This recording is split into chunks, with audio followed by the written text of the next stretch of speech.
Hi guys and welcome back to the channel Deepak Yadav Education. Welcome to the Daily Hindu News and Editorial Analysis of 3rd of March 2022. तो guys आज है तारीख 3 मार्च 2022 और है Thursday. देखेंगे आज के द हिंदू कंप्लीट न्यूज़पेपर को। द हिंदू कंप्लीट न्यूज़पेपर को एनालाइज करेंगे, बट लेक्चर में आगे बढ़ने से पहले अगर आप लोगों को इस लेक्चर का पीडीएफ चाहिए तो क्या करना है, सबसे पहले डाउनलोड करना है टेलीग्राम और फिर जाकर सर्च बॉक्स में टाइप करना है Deepak Yadav education. As you can see guys आप लोग को ये वाला चैनल मिल जाएगा, इस पर क्लिक करना और जाकर इस चैनल को ज्वाइन कर लेना। देखो अगर आप लोग को इस तरीके से ये चैनल नहीं मिलता है तो नीचे डिस्क्रिप्शन बॉक्स में आप सभी लोगों को टेलीग्राम का लिंक दिया गया है, वो लिंक इसी चैनल का है। जैसे आप उस पर क्लिक करोगे ऑटोमेटिकली ये चैनल ओपन हो जाएगा, इसको जाकर ज्वाइन कर लेना। ज्वाइन करने से फ़ायदा क्या होगा, यहाँ पर आप लोगों को डेली बेसिस पर लेक्चर का पीडीएफ मिल जाता है, डेली करंट अफेयर के वीडियो का पीडीएफ मिल जाता है और डेली बहुत सारे डिजिटल नोट्स मिल जाते हैं। ये सारी चीज़ें मिलती हैं बिल्कुल फ्री में, तो जाकर इसको ज़रूर ज्वाइन करना। नाउ बढ़ते हैं आगे बढ़ने से पहले हमेशा की तरह हम लोग अपने लेक्चर को एक मैप के क्वेश्चन के साथ स्टार्ट करेंगे। तो आज आप सभी लोगों को मैप में जाकर देखना है कोरोनाडो को कहाँ पर है ये एग्जैक्टली लोकेटेड, अच्छे से मैप में देखना। देन उसके बाद आकर नीचे कमेंट सेक्शन में टाइप करना, जिससे कि आप लोग इसको लंबे समय तक याद रख पाओगे। साथ ही साथ एक क्वेश्चन सॉल्व करेंगे जो कि यूपीएससी प्रीवियस ईयर 1998 के प्रीलिम्स में पूछा गया था। डेली बेसिस पर हम लोग यहाँ पर एक प्रीवियस ईयर क्वेश्चन को भी सॉल्व करते हैं। क्वेश्चन क्या बोलता है, जो पंचायत राज है इसको सबसे पहली बार भारत में इंट्रोड्यूस किया गया था अक्टूबर 1959 में, लेकिन कहाँ पर इंट्रोड्यूस किया गया था ये आपको बताना है। Option A Rajasthan, option B Tamil Nadu, option C Kerala या फिर ऑप्शन डी कर्नाटका। तो इसका सही आंसर आप सभी लोगों को नीचे कमेंट सेक्शन में देना है। एटलीस्ट सभी को इसमें पार्टिसिपेट करना है, जैसा मैं आप लोगों से डेली बेसिस पर बोलता हूँ। बाय द वे इसका जो करेक्ट आंसर मैंने आप लोगों को नीचे प्रोवाइड करवा दिया है, प्लस टेलीग्राम पर भी प्रोवाइड करवा दिया है, वहाँ से जाकर इसको चेकआउट कर सकते हो। देखो अदरवाइज इसका आंसर आप लोगों को नहीं मिलता है तो कोई परेशान होने की ज़रूरत नहीं है, वीडियो के लास्ट में भी मैं आप लोगों को इसका करेक्ट आंसर प्रोवाइड करवा दूंगा। तो चलो शुरुआत करते हैं। ये हमारा पेज नंबर 1 पर सबसे पहला आर्टिकल देखने को मिलेगा और आपको पता है कौन सा इशू सबसे ज़्यादा चर्चा में है। रशिया यूक्रेन का जो वॉर है वो सबसे ज़्यादा चर्चा में देखने को मिलेगा। उसी के रिगार्डिंग एक छोटा सा अपडेट है। हुआ क्या है, यूक्रेन में बहुत सारे इंडियन स्टूडेंट्स अभी भी फंसे हुए हैं और बहुत सारे स्टूडेंट्स को हम लोग वापस से लेकर आ चुके हैं भारत के अंदर ऑपरेशन गंगा के अंडर में। लेकिन यूक्रेन में एक शहर है खार्किव, जिसके ऊपर बहुत बुरी तरह से बम्बार्डिंग कर रहा है रशिया। कल अगर आप लोगों ने देखा हो, ठीक है, आप लोग देख भी सकते हो कहाँ पर, ट्विटर पर जाना, यूक्रेन के ऑफिशियल अकाउंट्स ओपन करना, वहाँ पर वीडियोस काफ़ी सारी पब्लिश हुई हैं कि जो खार्किव शहर है वहाँ पर किस प्रकार से रशिया बम्बार्डिंग कर रहा है, किस प्रकार से यहाँ पर अटैक किए गए, कैसे बिल्डिंग्स यहाँ पर गिर रही हैं। तो इस प्रकार से अटैक लगातार बढ़ता जा रहा है। तो इंडिया ने यहाँ पर देखा कि अभी भी बहुत सारे स्टूडेंट्स खार्किव शहर के अंदर है और उन स्टूडेंट्स को बोला हमने कि आप खार्किव शहर छोड़कर फटाफट दूसरी जगह पर पहुँच जाओ, दूसरे कंट्री के अंदर पहुँच जाओ। जैसे कि बाकी सारे लोग पोलैंड, स्लोवाकिया, रोमानिया पहुँचे हैं, तो आप भी वहाँ पर पहुँचो और वहाँ से जो इंडिया है वो उन बच्चों को लेकर आ जाएगा वापस अपने कंट्री के अंदर। ये यहाँ पर एक छोटा सा अपडेट है। तो अभी इन्हीं सब चीज़ों को देखते हुए भारत की प्रायोरिटी यही है कि हम इंडियन स्टूडेंट्स को, सभी स्टूडेंट्स को बिल्कुल सही सलामत इंडिया लेकर आएँ। अब इस डिस्प्यूट के बीच में आपको पता होगा रिसेंटली एक भारतीय छात्र की डेथ भी हो गई है। तो इन सब चीज़ों को देखते हुए क्या हुआ है, कल हमारे प्राइम मिनिस्टर नरेंद्र मोदी जी ने साथ ही साथ रशिया के प्रेसिडेंट व्लादिमीर पुतिन ने, दोनों के बीच में एक टेलीफोन कन्वर्सेशन हुआ है, बातचीत हुई है और इस बातचीत के दौरान एक सोल्यूशन निकल कर आया है। ये जो बातचीत हुई है पिछले 7 दिनों में दूसरी बार बातचीत हुई है। तो अब एक सोल्यूशन क्या निकाला, हाँ रशिया ने बोला है कि हमारी वो मदद करेगा। आपने थंबनेल में देखा होगा, जैसे मैंने मेंशन कर रखा है, रशिया इंडियन स्टूडेंट की मदद करने वाला है। यूक्रेन में जो इंडियन एयरफोर्स है उनकी मदद करेगा। कैसे मदद करेगा तो मैं आपको बताता हूँ। रशिया ने क्या बोला है वो आप इस वाले मैप से समझ पाओगे। इधर आपको रशिया नज़र आएगा, इधर यूक्रेन नज़र आएगा, यूक्रेन की कैपिटल कीव नज़र आ जाएगी, इधर खार्किव शहर नज़र आ जाएगा, खार्किव को ऊपर यहाँ पर सुमी शहर है, ठीक है। तो हो क्या रहा है, अभी बहुत सारे स्टूडेंट्स जो कि यहाँ पर फंसे हुए थे वो सब तो पहुँच चुके हैं पोलैंड में, स्लोवाकिया में पहुँच गए, ठीक है, इधर रोमानिया में पहुँच गए, हंगरी में पहुँच गए, तो इन कंट्रीज़ में पहुँच गए। यहाँ से तो इंडिया उनको वापस से लेकर आ रहा है इंडिया के अंदर। बट अभी कुछ बच्चे यहाँ पर देखने को मिलेंगे खार्किव शहर के अंदर, ठीक है, इधर की साइड, इधर सुमी में देखने को मिलेंगे। तो इनसे बोला गया छोड़ दो यहाँ पर पूरी तरह से यूक्रेन और खासकर इन शहरों को छोड़ दो। तो अब अगर उन्हें पोलैंड, स्लोवाकिया, हंगरी, रोमानिया इधर पहुँचना है तो इतना लंबा सफ़र ट्रैवल करना पड़ेगा, ट्रेन्स वगैरह चली नहीं रही हैं प्रॉपरली, ठीक है, और इतने अटैक हो रहे हैं तो एक बहुत बड़ा जान को खतरा रहता है। तो इससे यहाँ पर क्या बोला गया, रशिया ने एक सोल्यूशन दिया। रशिया ने बोला एक ह्यूमैनिटेरियन कॉरिडोर हम प्रोवाइड करवा देंगे, ठीक है, हमने यहाँ पर ह्यूमैनिटेरियन कॉरिडोर की मांग करी थी तो वो हमें मिला। रशिया ने यहाँ पर ये बोला है कि कॉरिडोर बन जाएगा। कॉरिडोर में क्या होगा, जैसे यहाँ से कॉरिडोर बन जाएगा तो जो इंडियन स्टूडेंट्स हैं वो यहाँ जाने की बजाय रशिया चले जाएंगे। ठीक है, इधर से रशिया पहुंचेंगे, रशिया से भारत उन स्टूडेंट्स को वापस लेकर आ जाएगा। ठीक है, तो सुमी और खारकिव यहाँ पे जो बहुत सारे स्टूडेंट्स हैं उनको रशिया ले जाया जाएगा। एक कॉरिडोर के माध्यम से रशिया में वो लोग पहुंच जाएंगे और फिर उनको वापस इंडिया लेकर हम लोग आ जाएंगे। क्लियर हुआ? तो ये यहाँ पर एक सोल्यूशन निकल कर आया है। आई होप आपको ये क्लियर हो चुका है। बाकी इस आर्टिकल में ऑपरेशन गंगा के बारे में मेंशन्ड है, वो मैंने आपको बता ही दिया है। ऑपरेशन गंगा क्या है कि इंडियन स्टूडेंट्स जो कि यूक्रेन में फंसे हुए हैं उनको हम लोग वापस भारत के अंदर लेकर आ रहे हैं ऑपरेशन गंगा के अंडर में। ठीक है, उसके बाद एक छोटा सा आर्टिकल आपको ये देखने को मिलेगा। हुआ क्या है आपको पता होगा, हमने कुछ दिन पहले एक आर्टिकल कवर किया था। यूनाइटेड नेशन सिक्योरिटी काउंसिल के अंदर एक वोटिंग हुई, रशिया के अगेंस्ट में वोटिंग हो रही थी। भारत के ऊपर दबाव था कि भारत भी वोटिंग करे रशिया के अगेंस्ट में, बट भारत ने एब्सटेन कर दिया। एब्सटेन मतलब ना हाँ में वोट दिया ना में वोट दिया। ठीक है, तो हम लोगों ने एब्सटेन कर दिया। तो ये यूएनएससी की वोटिंग थी। अब दूसरी जो वोटिंग हुई है वो यूएनजीए के अंदर हुई है, यूनाइटेड नेशन जनरल असेंबली के अंदर। ध्यान रखना, यूएनएससी अलग है, यूएनजीए अलग है। तो जो जनरल असेंबली में वोटिंग हुई है इसके अंदर भारत ने वापस एब्सटेन कर दिया। भारत ने फिर से यहाँ पर वोटिंग में, जो रशिया के अगेंस्ट में वोटिंग हो रही थी, भारत ने फिर से यहाँ पर ना हाँ में जवाब दिया ना में जवाब दिया। तो भारत रशिया के अगेंस्ट में नहीं गया है, आप लोग यहाँ पर देख पाओगे। क्लियर हुआ? तो इसके बारे में जान लेना। बाकी अब देखो, इस आर्टिकल में कोई इन्फॉर्मेशन ऐसी है नहीं, जो मैंने आपको बता दिया डायरेक्टली एकदम टू द पॉइंट आपको यहाँ पर बता दिया है। अभी क्या है, इस आर्टिकल में 2-4 अलग से इन्फॉर्मेशन जो है वो आपको कवर करनी चाहिए, जो हमारे एग्जामिनेशन के पॉइंट ऑफ व्यू से काफ़ी इंपॉर्टेंट है। ऑब्वियस ही बात है, हम लोग न्यूज़पेपर पढ़ रहे हैं अपने एग्जाम पर्सपेक्टिव से। जैसे कि ये जो आर्टिकल आपने पढ़ा, यहाँ पर यूनाइटेड नेशन जनरल असेंबली के बारे में मेंशन्ड है, तो यूएनजीए है क्या, इसके बारे में आपको पता होना चाहिए। चलो मैं आपको बताता हूँ। पहली चीज़ तो यूनाइटेड नेशन क्या है। देखो, यूनाइटेड नेशन एक ऐसा ऑर्गेनाइजेशन देखने को मिलेगा जिसके अंदर अपने आप में 6 ऑर्गन है, यानी कि यूनाइटेड नेशन के 6 बड़े बड़े पार्ट आपको देखने को मिलेंगे। एक यूनाइटेड नेशन जनरल असेंबली जिसके बारे में चर्चा कर रहे हैं, दूसरा यूनाइटेड नेशन सिक्योरिटी काउंसिल जिसमें वोटिंग हो चुकी है। ठीक है, यूएनएससी जिसमें 15 मेंबर्स हैं, 10 नॉन परमानेंट, 5 परमानेंट, आपको पता होगा। उसके बाद दूसरा आता है United Nation economic and social council. उसके बाद trusteeship council, international court of justice, then UN secretariat. तो ये 6 ऑर्गन्स है यूनाइटेड नेशन के, जिसमें से काफ़ी चर्चा में सिर्फ और सिर्फ ये दोनों रहते हैं, यूएनएससी और यूएनजीए। ठीक है, तो अभी यूएनजीए के बारे में डिस्कशन हुआ है इस आर्टिकल में, तो आपको यूएनजीए के बारे में बता रहा हूँ। तो यूएनजीए यूनाइटेड नेशन का एक मेन ऑर्गन है, मैंने आपको बता दिया। उसके बाद यहाँ पर मेन गवर्निंग बॉडी है, और साथ साथ यहाँ पर आप देख पाओगे यूनाइटेड नेशन के अंदर जितने मेंबर्स हैं, मतलब सभी मेंबर्स, लगभग 193 जो मेंबर है वो यूनाइटेड नेशन के हैं। वो सभी मेंबर्स रिप्रेजेंट करते हैं यूनाइटेड नेशन जनरल असेंबली में भी, तो ध्यान रखना इसके बारे में। साथ ही साथ जो इस जनरल असेंबली की मीटिंग होती है, हर साल होती है इसके हेडक्वार्टर में। तो हेडक्वार्टर्स का कहाँ पर है, वो न्यूयॉर्क के अंदर देखने को मिलेगा। सितंबर के महीने में हर साल मीटिंग देखने को मिलती है। यहाँ पे अलग अलग प्रेसिडेंट, प्राइम मिनिस्टर जाते हैं, इंडिया से भी यहाँ पर जाते हैं, और इस मीटिंग के अंदर अपनी जो स्पीच वगैरह वो दी जाती है। यूनाइटेड नेशन जनरल असेंबली को हेड कौन करता है, तो हेड करा जाता है एक प्रेसिडेंट के थ्रू, और वो प्रेसिडेंट 1 साल तक इलेक्ट किए जाते हैं। और इसी यूएनजीए को हम लोग पार्लियामेंट ऑफ द वर्ल्ड भी बोलते हैं, ध्यान रखना। ठीक है, पार्लियामेंट ऑफ द वर्ल्ड क्या कहलाता है, यूएनजीए कहलाता है। उसके बाद एक छोटा सा क्वेश्चन आप लोगों से, हम लोग अगर वर्ल्ड का कोर्ट किसको कहते हैं, ठीक है, वर्ल्ड का जो कोर्ट होता है उसको हम लोग वो क्या कहलाता है, नीचे कमेंट सेक्शन में आप लोग बताना। ठीक है, उसके बाद यहाँ पर क्या बोला गया कि जब हम लोग देखें यूनाइटेड नेशन जनरल असेंबली को, तो ये बहुत सारे इंपॉर्टेंट मैटर्स के ऊपर डिसीजन लेकर आता है। जैसे कि दुनिया भर में यहाँ पर जो अलग अलग इश्यूज़ हो रहे हैं, ठीक है, उनके ऊपर पीस और सिक्योरिटी मेंटेन करने के लिए अलग अलग जो मैटर्स होते हैं, इंपॉर्टेंट मैटर्स के ऊपर डिस्कशन करता है। वोटिंग के माध्यम से सारा डिस्कशन यहाँ पर देखने को मिलता है। हर मेंबर के पास एक वोट होता है। लेकिन यूनाइटेड नेशन सिक्योरिटी काउंसिल के अंदर, ठीक है, आपको पता है वहाँ पर तो वीटो पावर होती है।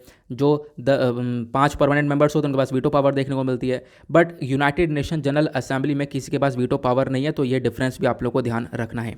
क्लियर हुआ? बाकी यहाँ पर आपने तो ये पढ़ लिया, ये आपको काफ़ी हेल्प करेगा एग्जामिनेशन के पर्सपेक्टिव से। उसके बाद ऑपरेशन गंगा मैंने आपको बता ही दिया है। ऑपरेशन गंगा के अलावा आप और भी ऑपरेशन के बारे में ध्यान रख सकते हो, जो कि साल 2020 में चर्चा में थे, साल 2021 में चर्चा में थे। ये ऑपरेशन तब चलाए गए जब कोविड-19 काफ़ी आ चुका था। ठीक है, तो मैं आपको ऑपरेशन गंगा के बारे में बता ही चुका हूँ, मैं आपको अलग से कुछ इन्फॉर्मेशन दे रहा हूँ, इसको ध्यान रखना। 2020 में जब कोरोना वायरस काफ़ी तेज़ी से फैला, दुनिया भर में लॉकडाउन लग चुका था, बहुत सारे इंडियन जो लोग हैं, सिटीजन्स, वो अलग अलग कंट्रीज़ में फंस चुके थे। तो उन सिटीजन्स को इंडिया वापस लाया गया एक ऑपरेशन के अंडर में। तब हमने चलाया था वंदे भारत। ठीक है, ध्यान रखना। उसके बाद एक और ऑपरेशन चलाया गया, ऑपरेशन समुद्र सेतु। ऑपरेशन समुद्र सेतु 2020 में अगेन चलाया गया था। यहाँ पर जो हमारी नेवी है, नेवी अलग अलग देशों में गई और इंडियन स्टूडेंट्स को वहाँ से नेवी हमारी वापस से लेकर आके कंट्री में मतलब लेकर आई। ठीक है, तो यहाँ पर इसके बारे में ध्यान रख सकते हो। तो ऑपरेशन समुद्र सेतु ध्यान रखना, ऑपरेशन वंदे ध्यान रखना, ठीक है, वंदे भारत ध्यान रखना। उसके बाद ये ऑपरेशन गंगा ध्यान रखना। और एक और ऑपरेशन है जिसके बारे में मैं आपसे पूछना चाहूँगा, ऑपरेशन देवी शक्ति। ठीक है, ये किस लिए चलाया गया था, नीचे कमेंट सेक्शन में आप लोग इस ऑपरेशन के बारे में बता सकते हो। आगे चलते हैं नेक्स्ट आर्टिकल की तरफ ना। उसके बाद नेक्स्ट पेज पर जब आप आर्टिकल देखोगे तो अगेन उसी से रिलेटेड हैं कि कैसे हम लोग इंडियन स्टूडेंट्स को इवैक्यूएट कर रहे हैं, उसके बारे में चीज़ें मेंशन्ड है। जैसे एक छोटा सा आर्टिकल आपको देखने को मिलेगा, इंडियन एयरफोर्स ने अपने C-17 एयरक्राफ्ट को भेज दिया है। 4 एयरक्राफ्ट भेज दिए गए हैं, कहाँ कहाँ पर, पोलैंड, स्लोवाकिया, रोमानिया में, और वहाँ पर भी बच्चे हैं काफ़ी सारे इंडियन, तो उनको लेकर आएगा ये एयरक्राफ्ट। ये एयरक्राफ्ट का साइज़ अपने आप में बहुत बड़ा है। ठीक है, इसकी पिक्चर शायद मैंने सेंड कर रखी है, मैं आपको दिखा देता हूँ। तो एक ह्यूज साइज़ का ये एयरक्राफ्ट देखने को मिलता है जिसमें काफ़ी सारे लोग एक साथ आ सकते हैं, ये आप लोग देख पा रहे होंगे। इसको हम लोग बोलते हैं C-17 एयरक्राफ्ट। ठीक है, तो अभी ये पहुँचाया गया काफ़ी सारे कंट्रीज़ में ताकि इंडियन स्टूडेंट्स को हम लोग सेफली वापस लेकर आ सकें। उसके बाद एक और छोटा सा आर्टिकल ये देखने को मिलेगा, ये मैं आपको बता ही चुका हूँ कि रशिया ने एक ह्यूमैनिटेरियन कॉरिडोर बनाने के बारे में चर्चा की है कि इंडियन स्टूडेंट्स को एक कॉरिडोर मिल जाएगा, इसके माध्यम से इंडियन स्टूडेंट्स रशिया पहुँचेंगे, रशिया से भारत आ जाएंगे। क्लियर हुआ। उसके साथ साथ यहाँ पर आपको पता होगा रिसेंटली एक भारतीय छात्र की डेथ भी हुई है और बोला जा रहा है कि रशिया की तरफ से अटैक हुआ, उसकी वजह से डेथ हुई है। रशिया ने बोला है देखो हम रिग्रेट करते हैं, इसको लेकर एक पछतावा है। साथ ही साथ हम लोग इन्वेस्टिगेशन भी करेंगे, ये जो इंडियन स्टूडेंट की डेथ हुई है इसको लेकर इन्वेस्टिगेशन करेंगे कि आखिरकार हुआ क्या है। उसके बाद आपको हम लोग एक प्रॉपर इन्फॉर्मेशन प्रोवाइड करवाएंगे। रशिया के एनवॉय ने यहाँ पर ये स्टेटमेंट दिया। क्लियर हुआ। तो इसमें देखो डिटेल में बिल्कुल मत जाना, वही चीज़ें मेंशन्ड है जो कि आपको बता चुका हूँ। क्यों? क्योंकि देखो रशिया की तरफ से सपोर्ट आया, क्यों? क्योंकि आपको पता है यूएनएससी के अंदर जब रशिया के अगेंस्ट में वोटिंग हुई तो यहाँ पर भारत ने एब्सटेन कर दिया था। भारत ने रशिया को सपोर्ट किया, रशिया ने यहाँ पर फिर उसके रिस्पांस में यहाँ पर हम लोग को सपोर्ट किया। अब भारत ने फिर से सपोर्ट कर दिया, यूनाइटेड नेशन जनरल असेंबली के अंदर जब दोबारा वोटिंग हुई तो भारत ने दोबारा से एब्सटेन कर दिया है। क्लियर हुआ। तो ये कुछ बड़े बड़े आर्टिकल्स आपको जो दिख रहे हैं यहाँ पर, कुछ ऐसी इन्फॉर्मेशन जो कि बहुत बेकार है। आपको सिर्फ क्या करना है, आपको एक आइडिया लेना है इस आर्टिकल के बारे में, फिर उसके बाद इस आर्टिकल को स्किप करना है। आते हैं नेक्स्ट आर्टिकल पर। ये छोटे छोटे आर्टिकल आपको वही उन्हीं इश्यूज से रिलेटेड ही देखने को मिलेंगे। एक आर्टिकल आपको ये देखने को मिलेगा, ये एक इंपॉर्टेंट आर्टिकल, आने वाले टाइम पर इस आर्टिकल को लेकर बहुत चर्चा होने वाली है। एक स्टडी पब्लिश हुई है प्यू सेंटर रिपोर्ट की, और इस स्टडी ने यहाँ पर काफ़ी कुछ बताया है। इन्होंने यहाँ पर यह बताया कि 10 में से जो 9 इंडियंस हैं वो ये सोचते हैं कि जो वाइफ होती है, जो बीवी होती है, उसको अपने हस्बैंड का ओबे करना चाहिए, यानी कि उसके हस्बैंड को जो भी यहाँ पर बात बोल रहा है उसको मानना चाहिए, अपने हस्बैंड के आगे का पालन करना चाहिए, अगर हम लोग शुद्ध हिंदी में बोले तो ये यहाँ पर आप देख पाओगे इस स्टडी ने बताया। इस स्टडी में और भी बहुत सारी चीज़ें बताई गई हैं, सब एक एक करके हम लोग डिस्कस करेंगे। जैसे कि जब आती है अर्निंग की बात कि किसको कमाना चाहिए किसको नहीं कमाना चाहिए, तो 54% इंडियंस का कहना यह है कि दोनों मेन और वेमेन दोनों को मिलकर कमाना चाहिए। ठीक है, दोनों यहाँ पर अर्निंग करने चाहिए। बट 43% इंडियंस का कहना यह है कि जो ये इनकम होती है, पैसा कमाने का काम सिर्फ और सिर्फ मैन का होता है, वो सिर्फ मैन की जिम्मेदारी होती है। ठीक है, तो ये यहाँ पर स्टडी ने बताया। फिर उसके बाद आती है जॉब्स के बारे में, तो 80% जो इंडियंस हैं वो यहाँ पर अग्री करते हैं कि देखो जो बहुत कम जॉब्स हैं उसके लिए सिर्फ और सिर्फ आदमी होना चाहिए और मैन को ही नौकरी करनी चाहिए, जॉब्स करनी चाहिए। तो ये इस स्टडी ने बताया। फिर क्योंकि एक सर्वे हुआ है ना, उस सर्वे में यहाँ पर ही सारा डेटा निकल कर आया है। फिर उसके बाद यहाँ पर और कुछ बताया, और क्या पॉइंट लिया इन्होंने, बोला कि जब पूछा गया सन और डॉटर को लेकर कि इंडियंस को किसकी वैल्यू ज़्यादा करनी चाहिए, तो लगभग 94% इंडियंस ने बोला है कि देखो ये बहुत इंपॉर्टेंट है फैमिली के लिए कि उसके पास एक लड़का तो होना ही चाहिए। तो 94% इंडियंस ने ये स्टेटमेंट दिया है। बाकी यहाँ पर कुछ लोग ऐसे हैं जिनका कहना है कि डॉटर्स भी यहाँ पर होनी चाहिए, ठीक है, दोनों ही होने चाहिए। लेकिन उसके बाद यहाँ पर एक और पॉइंट उठाया गया कि 64% इंडियंस का कहना यह है कि जो सन और डॉटर है दोनों को यहाँ पर इक्वल राइट्स मिलने चाहिए। ठीक है, ये आप देख पाओगे। फिर उसके बाद एक और पॉइंट उठाया गया, यहाँ पर पॉइंट उठाया गया कि जब हम लोग बात करते हैं कि सेक्स सेलेक्टिव अबॉर्शन को लेकर, ठीक है, क्योंकि सेक्स सेलेक्टिव अबॉर्शन में क्या होता है यहाँ पर पहले से पता चलता है, और होता क्या है जब यहाँ पर आपको गर्ल देखने को मिलेगी तो गर्ल होती है तो फिर उसका अबॉर्शन करवा दिया जाता है, मतलब सेक्स को देखते हुए कि हाँ उसका जेंडर क्या है, तो इस प्रकार से यहाँ पर यह अबॉर्शन किया जाता है। तो इसमें क्या हुआ, 40% इंडियंस का कहना है कि बिल्कुल सेक्स जो सेलेक्टिव अबॉर्शन है इसको एक्सेप्ट करते हैं हम लोग, एक्सेप्टेबल है। उसका 42% का कहना है नहीं, सेक्स सेलेक्टिव अबॉर्शन बिल्कुल भी एक्सेप्टेबल नहीं होता है।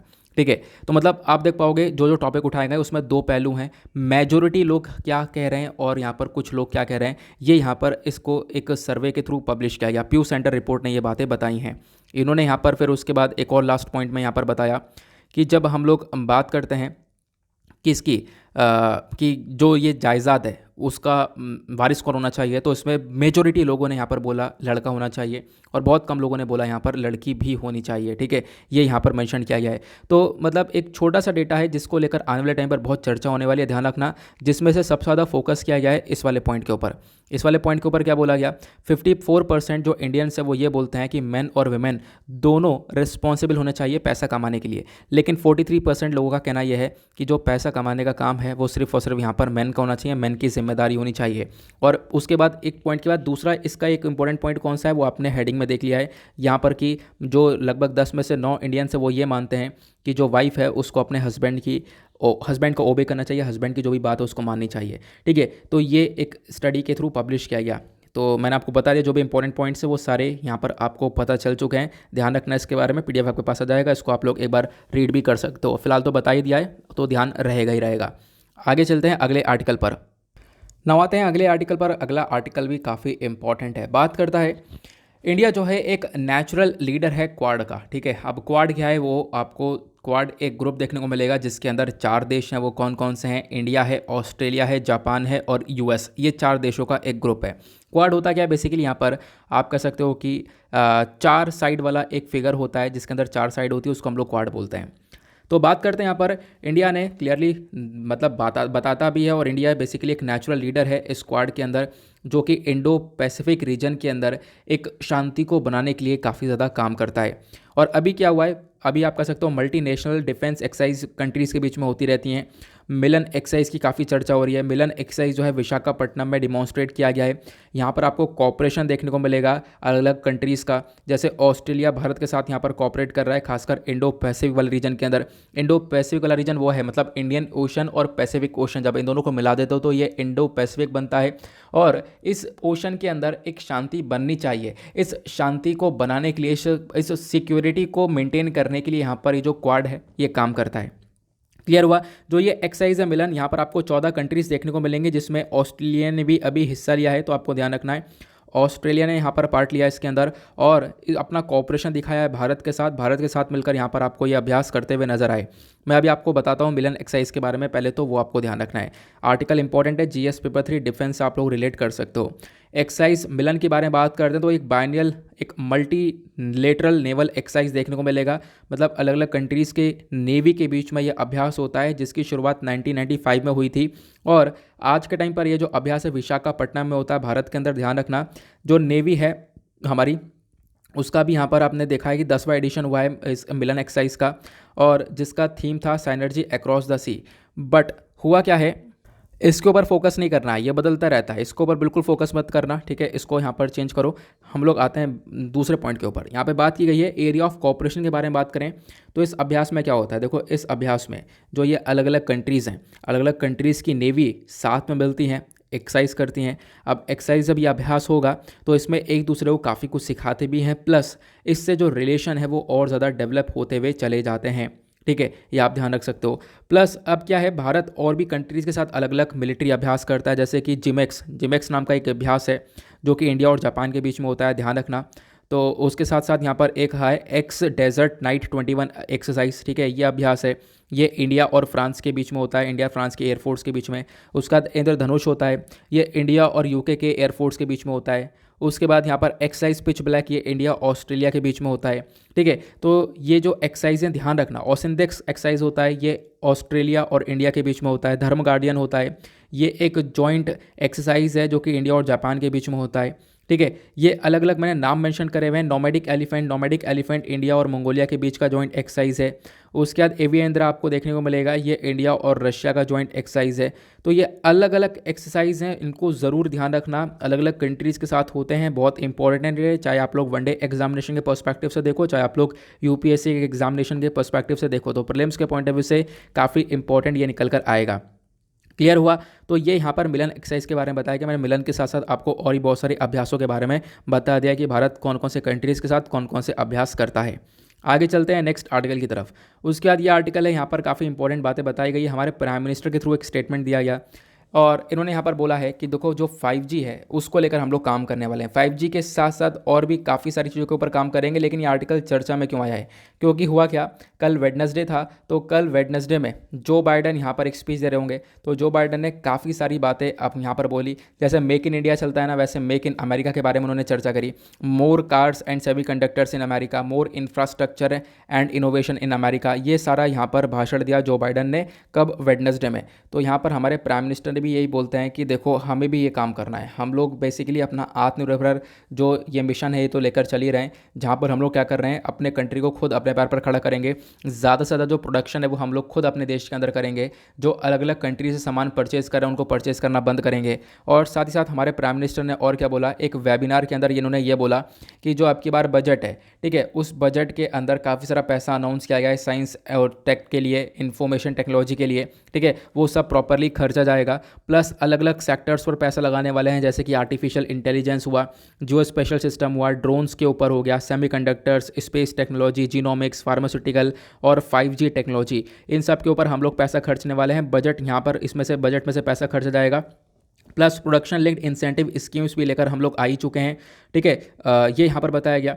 तो अगेन प्राइम मिनिस्टर बात ये करते हैं कि हम लोग किस प्रकार से इंडिया को अपने पैर पर खुद खड़ा कर सकते हैं, सेल्फ सफिशिएंट बना सकते हैं, उसको लेकर ये एक वेबिनार के अंदर ये सारी बातें बताते हैं। फिर उसके बाद यहाँ पर इनका कहना क्या है कि देखो हम लोगों को यहाँ पर ज़रूरत है, हमारे पास एक सिक्योरिटी फ्रेमवर्क होना चाहिए, एक मजबूत सिक्योरिटी फ्रेमवर्क होना चाहिए, ठीक है, उसको लेकर यहाँ पर प्राइम मिनिस्टर ने बोला। साथ ही साथ और क्या बोला कि देखो यहाँ पर आप लोग सारे पॉइंट्स देख पा रहे होंगे। एग्जैक्टली जब आप ये पिक्चर देखोगे तो इस पिक्चर के अंदर टू द पॉइंट बात बताई गई, जो कि मैंने आप लोगों को बताया। जो बजट है, बजट ने जोर दिया है अब की बार किस किस चीज़ के ऊपर, इन चीज़ों के ऊपर, सेमीकंडक्टर चिप्स को हम लोग यहाँ पर बनाएंगे, स्पेस टेक्नोलॉजी के ऊपर काम करेंगे, 5G टेक्नोलॉजी के ऊपर स्पेसिफिक तरीके से फोकस दिया गया है, ठीक है। उसके बाद ज़्यादा से ज़्यादा टेक्नोलॉजी के ऊपर पैसा खर्चा जाएगा ताकि जो लिविंग है, मतलब लोगों का रहने का तरीका है, उसको और ज़्यादा आसान कर दिया जाएगा, ठीक है।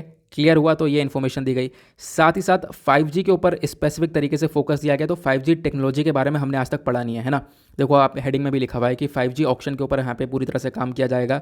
5G सिस्टम के ऊपर हम लोग काम करने वाले हैं। तो 5G के बारे में आपने पढ़ा नहीं, तो मैं आपको 5G टेक्नोलॉजी के बारे में बता देता हूँ। आप लोग इसके बारे में ध्यान रखना। कुछ पॉइंट्स हैं जिनको आप लोग लिख सकते हो, क्योंकि ये बहुत इंपॉर्टेंट है, क्योंकि आपने बहुत सारे आर्टिकल्स रिसेंटली भी पढ़ चुके हैं 5G के ऊपर, ठीक है। तो अब क्या है, एग्जामिनेशन के पॉइंट ऑफ व्यू से एक इंपॉर्टेंट पॉइंट निकल कर आता है। तो 5G एक 5th जनरेशन का मोबाइल नेटवर्क है, ध्यान रखना। जैसे हमारा 1G 2G 3G 4G है, वैसे ही अपना है 5G आ चुका है। तो जब हम बात करते हैं 5G की, तो 5G में एक हाई स्पीड आपको कनेक्टिविटी मिलेगी, ठीक है, जो कि यहाँ पर हर चीज़ को, मशीन, ऑब्जेक्ट, डिवाइसेस को, हर चीज़ को एक कनेक्ट करेगा।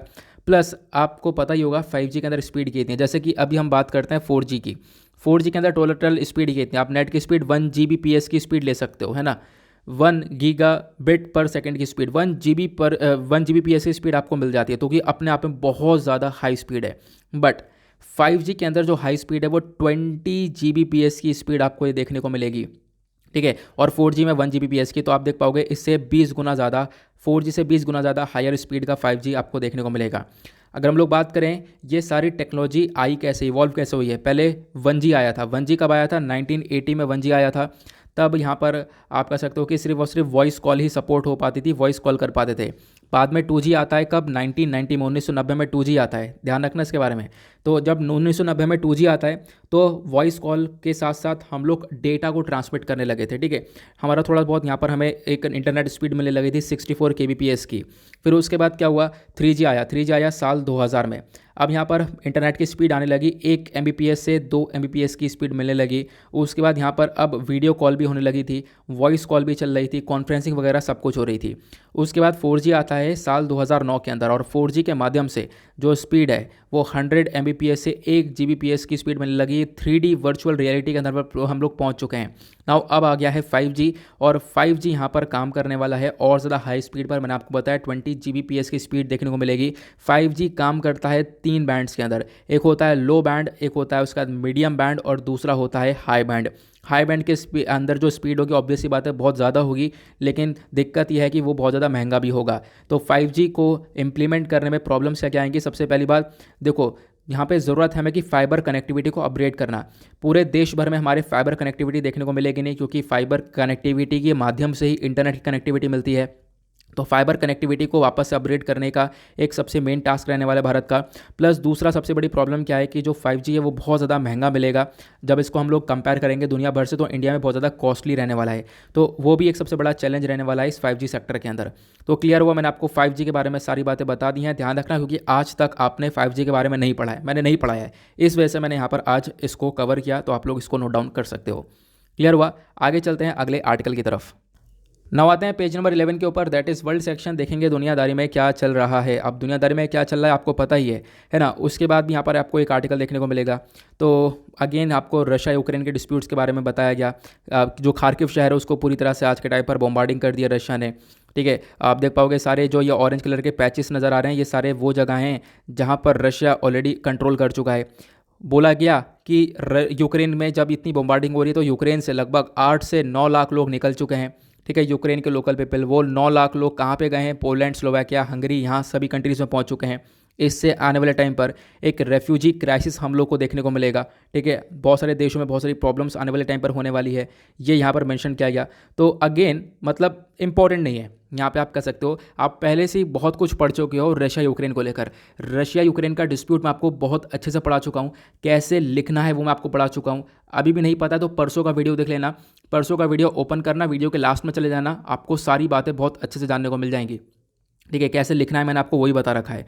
तो बेसिकली अब ज़्यादा डिटेल में जाने की ज़रूरत नहीं है, क्योंकि काफ़ी आर्टिकल्स मैं ऑलरेडी पढ़ा चुका हूँ। और जो भी इंपॉर्टेंट अपडेट होगा तो डेफिनेटली मैं आपको बताऊंगा। जहाँ पर कुछ भी इंपॉर्टेंट नहीं है तो वहाँ पर आप लोग छोड़ सकते हो। बाकी सारे आर्टिकल्स भी आप देख पाओगे बकवास ही हमारे काम के हैं नहीं, क्योंकि यहाँ पर एक आर्टिकल देख पाओगे हमारी खबर ही है कि चाइना ने यहाँ पर अपना कंसर्न दिखाया है कि देखो अभी क्या हो रहा है ना, रशिया एक अंधा बॉम्बार्डिंग कर रहा है, मतलब अंधी तरीके से यहाँ पर बस खाली बारूद गोले चल रहे हैं। तो इसमें क्या हो रहा है, सिविलियंस की जान भी जा रही है। तो अब सिविलियंस की जब जान जा रही है तो इसको लेकर चाइना चिंतित है। चाइना अपनी टेंशन यहाँ पर दिखा रहा है कि ऐसा रशिया को नहीं करना चाहिए, बट लेकिन फिर भी एक सपोर्ट देखने को मिलेगा। दोनों कंट्रीज़ का अपने में रिलेशन काफ़ी ज़्यादा अच्छा है। क्लियर हुआ? बाकी सारे आर्टिकल्स यहाँ पर आप लोग देख ही पाओगे, ये हमारे किसी काम के हैं नहीं, तो आप लोग इनको स्किप कर सकते हो। डायरेक्टली आएंगे पेज नंबर 12 के ऊपर, दैट इज़ बिजनेस सेक्शन। देखेंगे इकॉनमी के पॉइंट ऑफ व्यू से इंपॉर्टेंट आर्टिकल को। एक आर्टिकल आपको ये देखने को मिलेगा, ये बात करता है ट्रेड डेफिसिट के बारे में। व्यापार के अंदर जो घाटा है हमारा वो काफ़ी बढ़ चुका है, ऐसा यहाँ पर बताया गया। एग्जैक्टली अगर हम लोग देखें तो ये डेटा है फरवरी के महीने का। ये डेटा हर महीने आता है और हर महीने बदलता है। ठीक है, तो ध्यान रखना इसके बारे में। ऐसा नहीं कि आप लोग हर महीने का रट कर चलो, बिल्कुल नहीं, ऐसा नहीं करना है। आपको कॉन्सेप्ट समझना है। इकॉनमी के अंदर ज़्यादातर कॉन्सेप्ट के ऊपर ही क्वेश्चन यहाँ पर देखने को मिल जाते हैं, चाहे आप लोग प्रीवियस ईयर क्वेश्चन उठाकर देख सकते हो। नाउ इंडिया का एक्सपोर्ट के बारे में बात करें तो फरवरी का महीना भी खत्म हुआ। इंडिया ने लगभग यहाँ पर एक्सपोर्ट किया है कितना, लगभग $33.81 बिलियन का यहाँ पर एक्सपोर्ट किया है। ठीक है, और इंपोर्ट कितने का किया है तो आप लोग खुद देख सकते हो, मैं आपको लिख कर बताता हूँ। मान लो $33.81 बिलियन का भारत ने एक्सपोर्ट किया। एक्सपोर्ट करने के बाद इंपोर्ट कितने का किया हमने? $55 बिलियन का इंपोर्ट किया। मतलब हमने खरीदा ज़्यादा बेचा कम, है ना। अब जब खरीदा ज़्यादा है तो पैसा तो गया होगा, जब हमने विदेश से खरीदा तो पैसा देंगे हम लोग बाहर की कंट्रीज़ को। ठीक है, और बेचा कम हम लोगों ने, अब बेचा कम है तो पैसा हमारे पास कम आया है। तो इन दोनों का आप माइनस करके एक डिफरेंस निकाल सकते हो। ठीक है, कि हम लोगों ने यहाँ पर इतना ज़्यादा खरीदा है और इतनी ज़्यादा हमारी बिक्री हुई है। इन दोनों को जब आप लोग इनका डिफरेंस निकालोगे तो यहाँ पर घाटा हम लोग को कितने का हो गया है? $21.2 बिलियन का। ये अपने आप में एक बहुत बड़ा नंबर है। तो इतने का घाटा देखने को मिलेगा, इसी को बोलते हैं ट्रेड डेफिसिट। ट्रेड डेफिसिट का मतलब क्या होता है कि आपने कितना एक्सपोर्ट किया, कितना इंपोर्ट किया, उसके बीच का डिफरेंस। ठीक है, उसके बीच का डिफरेंस यहाँ पर आता है हमारा ट्रेड डेफिसिट। क्योंकि ऑब्वियसली बात है, अगर आप लोगों का एक्सपोर्ट कम होगा, इंपोर्ट बहुत ज़्यादा हो जाएगा। ठीक है, आपने बहुत ज़्यादा यहाँ पर सामान मंगा लिया, बहुत कम पैसा आपके पास आया है और आपने यहाँ पर खर्च ज़्यादा कर दिया है, तो वहाँ पर वो ट्रेड डेफिसिट के कैटेगरी के अंदर आता है। ठीक है, तो क्लियर हुआ ट्रेड डेफिसिट क्या होता है, तो ये यहाँ पर बताया गया। फिर ट्रेड डेफिसिट को यहाँ पर फरवरी के महीने को लेकर बताया गया है। फरवरी के महीने के बाद जनवरी के महीने का डेटा आ चुका है, जनवरी के महीने के डेटा के बाद 2020 का डेटा आ चुका है। तो सारा डेटा ही डेटा है, आप लोग खुद यहाँ पर देख पा रहे होंगे स्क्रीन पर। तो इसको नहीं पढ़ना है, ये रेगुलर चेंज होता रहेगा। मार्च में कुछ और होगा, ठीक है, फिर उसके बाद यहाँ पर अगले महीने में कुछ और होगा। तो ऐसे हम महीनों पे चेंज होता रहेगा। तो आपको नहीं जाना है, बस खाली याद रखना ट्रेड डेफिसिट का कॉन्सेप्ट क्या है, आप बस ध्यान रख सकते हो और इसको स्किप कर सकते हो। ठीक है, आगे चलते हैं हम लोग नेक्स्ट आर्टिकल की तरफ, और क्या हमारे लिए इंपॉर्टेंट है। उसका तेल के दाम बढ़ते हुए नजर आएंगे, वो यहाँ पर मतलब जनरल सी बात है, क्योंकि यहाँ पर रशिया यूक्रेन के बीच का डिस्प्यूट है, उसकी वजह से क्लियर हुआ। अब चलते हैं हम लोग डायरेक्टली अपने एडिटोरियल्स पर। तो जब एडिटोरियल पर आएंगे तो एडिटोरियल पर भी आपको कुछ ज़्यादा इंपॉर्टेंट देखने को मिलेगा नहीं, कुछ भी इंपॉर्टेंट यहाँ पर है नहीं। एक आर्टिकल ये है जिसके बारे में आइडिया मैं आप लोगों को दूंगा, ठीक है, इसको आप लोग पढ़ सकते हो। और मतलब यहाँ पर डेथ पेनल्टी के बारे में चर्चा की गई है। अगेन यहाँ पर कुछ ऐसी चीज़ें नहीं है जो एग्जामिनेशन में हम लोग रिलेट कर पाएँ, बट इसको डेफिनेटली मैं एग्जाम से रिलेट करके बताऊंगा। बाकी हमारे पास 2 एडिटोरियल और हैं, वो 2 एडिटोरियल बहुत बहुत बहुत इंपॉर्टेंट है, ठीक है। आज के न्यूज़पेपर के सबसे ज़्यादा इंपॉर्टेंट आर्टिकल हैं, मैं आपको उन आर्टिकल्स पर लेकर चलता हूँ।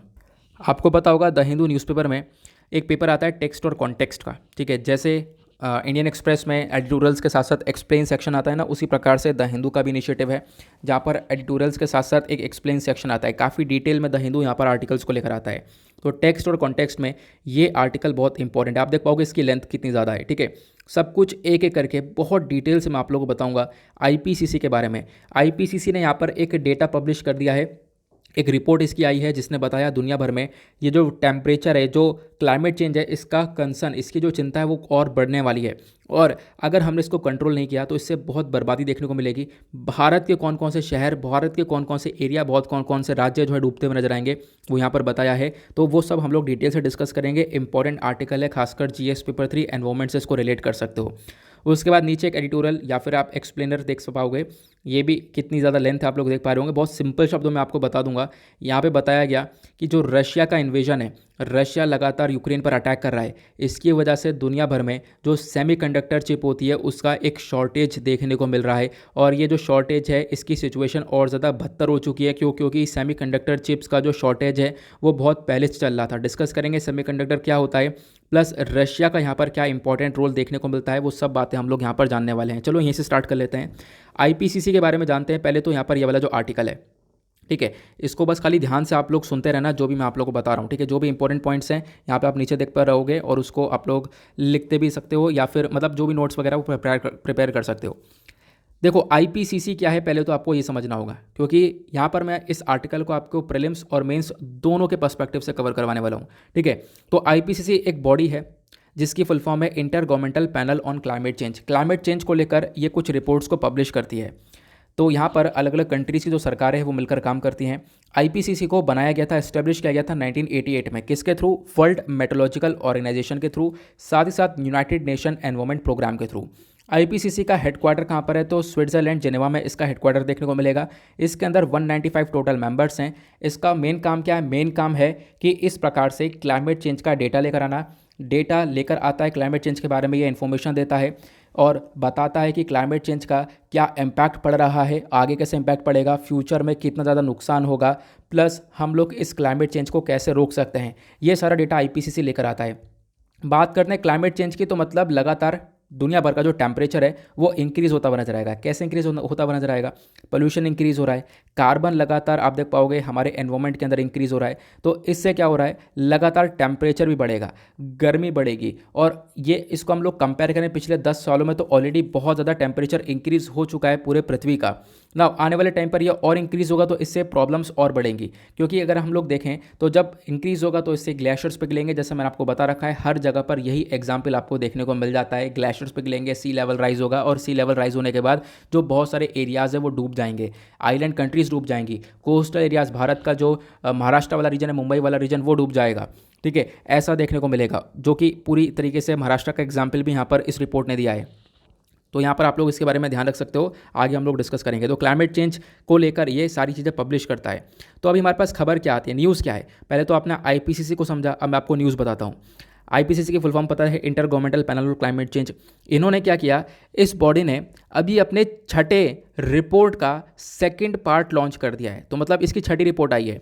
आईपीसीसी हर 7 साल में रिपोर्ट लेकर आता रहता है, तो आपको ध्यान रखना है 7 साल में रिपोर्ट लेकर आता है। पहली इसकी रिपोर्ट आई थी 1990 में, 1990 में।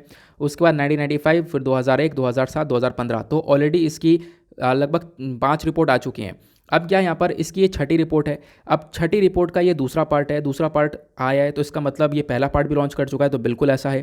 तो दूसरा पार्ट तो अभी हम डिटेल से डिस्कस करेंगे, जिसके बारे में चर्चा हो ही रही है। लेकिन इससे पहले जो इसका पहला वाला पार्ट है वो 2021 के अंदर आया था, ध्यान रखना। ठीक है।